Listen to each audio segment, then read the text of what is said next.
முதலில் தலைப்புச் செய்திகளை பார்க்கலாம். மர்மமான முறையில் கவிழ்ந்த ஆக்கிரமிப்பு ராணுவ வாகனம், 10 இஸ்ரேலிய ராணுவத்தினர் படுகாயம்.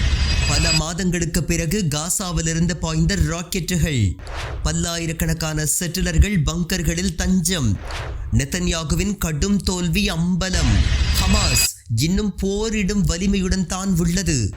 நியூயார்க் டைம்ஸ் பத்திரிகை வெளியிட்டுள்ள கட்டுரை.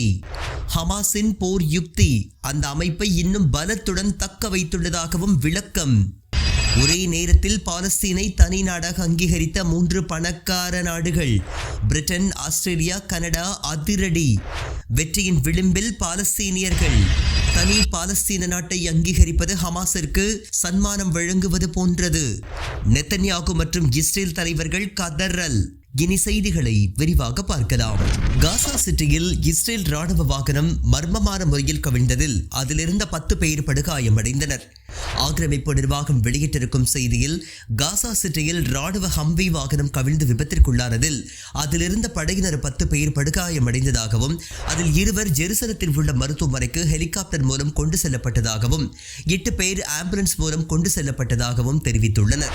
இந்த சம்பவத்திற்கான காரணம் குறித்து விசாரணைக்கு உத்தரவிடப்பட்டுள்ளதாகவும் ஆக்கிரமிப்பு நிர்வாகம் கூறியுள்ளது. அதேபோல பாலஸ்தீன போராளி குழுக்களும் இது குறித்து இன்னும் விளக்கம் அளிக்கவில்லை. எனினும் இது போராளி குழுக்களின் கண்ணிவெடி தாக்குதலாக இருக்கலாம் என்று நம்பப்படுகின்றது.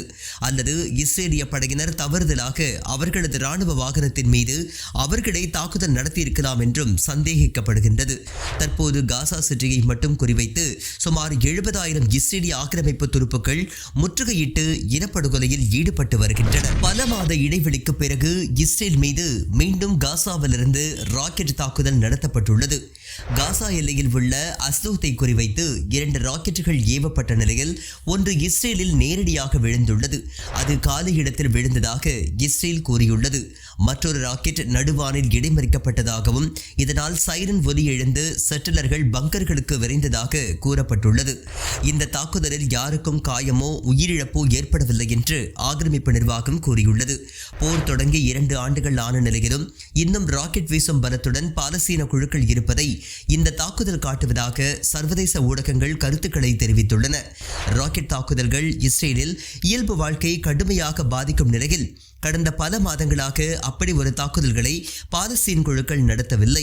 ஜூலை மாதத்திற்கு பிறகு தற்போது இந்த தாக்குதல் நடைபெற்றிருப்பதாக லெபனான் ஊடகமான அல்மயாதீன் குறிப்பிட்டுள்ளது. ஹமாஸ் இன்னும் போரிடும் சக்தியாக இருப்பது உறுதியாக உள்ளதாக நியூயார்க் டைம்ஸ் பத்திரிகையின் கட்டுரை சுட்டிக்காட்டியுள்ளது. ஹமாஸ் உறுப்பினர்களின் எண்ணிக்கையில் ஒன்று கூட குறையவில்லை என்று பிரான்ஸ் அதிபர் இமானுவேல் மேக்ரன் கடந்த 2 நாட்களுக்கு முன்பு திட்டவட்டமாக கூறியிருந்தார்.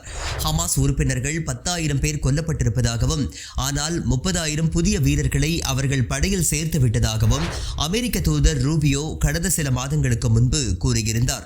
இந்நிலையில் இவர்களது கூற்றுக்களை ஒப்புக்கொள்ளும் வகையில் நியூயார்க் டைம்ஸ் பத்திரிகை வெளியிட்டிருக்கும் கட்டுரையில், வான்வழி தாக்குதல்கள், பீரங்கி தாக்குதல்கள், தரைவழி போர் என கடந்த 2 ஆண்டுகளாக தொடரும் கடும் முற்றுகை, பட்டினி போருக்கு மத்தியிலும் ஹமாஸ் இன்னும் தோல்வியடையாத சண்டையிடும் வலிமை கொண்ட படையாக உள்ளது. ஹமாஸ் தனது வீரர்களின் உயிரிழப்புகளை தடுப்பதற்காக கண்ணிவெடி தாக்குதல்கள், பாபி டிராப் எனப்படும் ஏமாற்றி வரவழைத்து தாக்குதல் போன்ற புதிய யுக்திகளை கடைபிடித்து வருகின்றது. இதன் மூலம் இந்த தாக்குதல்களில் ஈடுபடுபவர்கள் மீண்டும் மீண்டும் அதே பாணியை கடைபிடிக்கின்றனர். நேரடி சண்டையை விட இது போன்ற தாக்குதல்களிலேயே இஸ்ரேல் படை கடும் உயிரிழப்புகள் மற்றும் காயங்களை சந்திக்கின்றது. சில நேரங்களில் ஹமாஸின் கொரில்லா படை துணிச்சல் நடவடிக்கைகளிலும் ஈடுபடுகின்றது. நேரடியாக இஸ்ரேலின் கவச வாகனங்களுக்குள் குண்டுகளை போட்டு விடுகின்றனர். இதில் ஈடுபடும் ஹமாஸ் வீரர் ஒருவேளை கொல்லப்பட்டாலும் மறுபுறம் இஸ்ரேல் படைகளுக்கு கடும் உயிர் சேதம் மற்றும் காயங்களை விளைவிக்கின்றனர். சில நேரங்களில் இந்த தாக்குதல்களை கூட வெற்றிகரமாக நடத்திவிட்டு பத்திரமாக திரும்புகின்றனர். இஸ்ரேல் படைகள் நேரடி சண்டைக்கு வரும்போது ஹமாஸ் அவர்களுடன் சண்டையிடுவதில்லை. மக்களோடு மக்களாக இடம்பெயர்ந்து விடுகின்றனர்.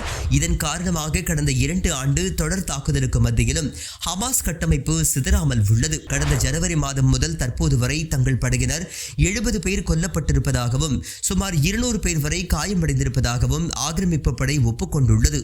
இது குறைவான எண்ணிக்கை என பாலஸ்தீன குழுக்கள் குற்றம் சாட்டி வருகின்றன. தற்போதைய காசா சிட்டி மீதான இஸ்ரேலின் தாக்குதல் கூட ஹமாஸிற்கு பெரிய இழப்புகளை ஏற்படுத்த போவதில்லை. ஹமாஸை முழுமையாக வீழ்த்த பல ஆண்டுகள் வரையாகும். ஆனால் நெத்தன்யாகுவிற்கு அவ்வளவு கால அவகாசத்தை உலகம் வழங்காது என்று நியூயார்க் டைம்ஸ் பத்திரிகையின் கட்டுரை தெரிவித்திருக்கின்றது. ஆஸ்திரேலியா, கனடா, பிரிட்டன் ஆகிய 3 முக்கிய உலக நாடுகள் ஒரே நாளில் பாலஸ்தீனத்தை தனி நாடாக முறையாக அங்கீகரித்துள்ளன.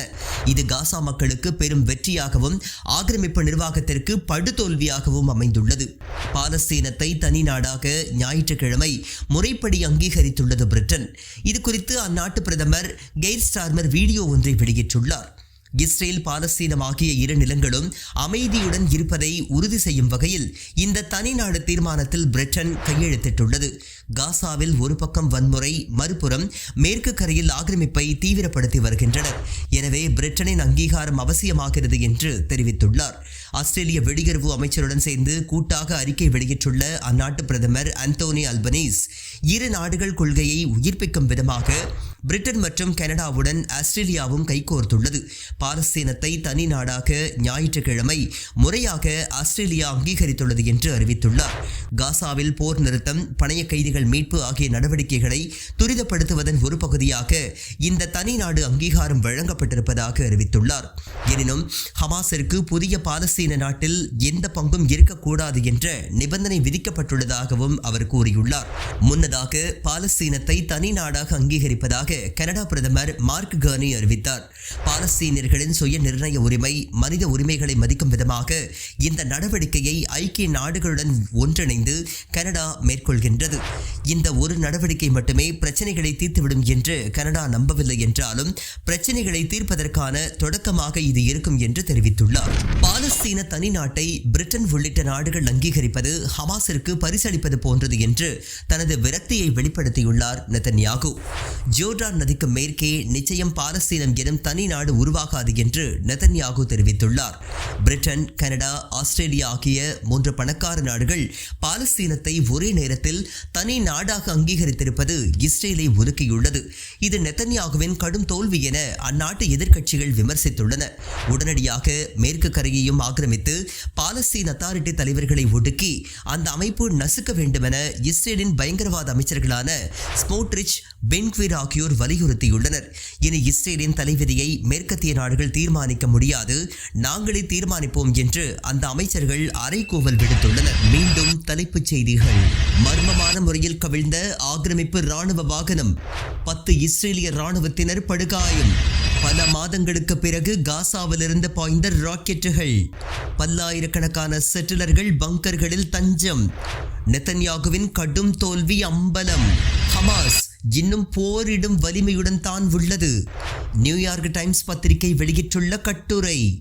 ஹமாஸின் போர் யுக்தி அந்த அமைப்பை இன்னும் பலத்துடன் தக்க வைத்துள்ளதாகவும் விளக்கம்.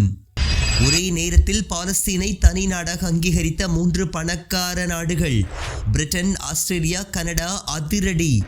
வெற்றியின் விளிம்பில் பாலஸ்தீனியர்கள். தனி பாலஸ்தீன நாட்டை அங்கீகரிப்பது ஹமாஸிற்கு சன்மானம் வழங்குவது போன்றது. நெத்தன்யாகு மற்றும் இஸ்ரேல் தலைவர்கள் கதறல்.